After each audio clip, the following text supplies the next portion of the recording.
The Labour MP Tulip Siddiq has described a Bangladesh court's verdict as flawed and farcical after she was found guilty of corruption charges and sentenced to 2 years in prison. The MP for Hampstead and Highgate has denied that she used her influence over her aunt, the then Prime Minister Sheikh Hasina, to secure land for her mother.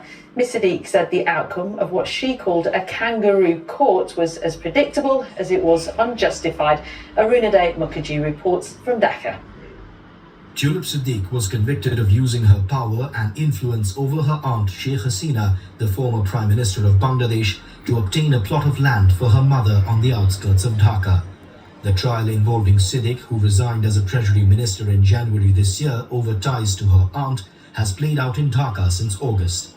Ms Siddiq has repeatedly questioned the credibility of the trial, and she did the same after the verdict. I want to see the evidence of how I influenced the Prime Minister in order to get this verdict. It just feels like a complete kangaroo court. It just feels like it's shambolic, a complete farce. Prosecutors in Dhaka, though, remain confident and say they will make all efforts to bring her back.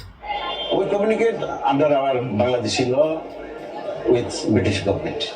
But given that there is no extradition treaty between the UK and Bangladesh, and Ms Siddiq is based in London, she is unlikely to serve out the sentence. While she may be able to avoid jail time, what the sitting MP cannot avoid are her blood ties with Sheikh Hasina, who is now convicted and sentenced to death for crimes against humanity. This trial has been part of a wider anti-corruption crackdown by authorities here in Bangladesh since a popular uprising toppled the Sheikh Hasina regime last year. Since then, there's been a concerted effort by officials to hold the former Prime Minister and her family members accountable for any wrongdoing.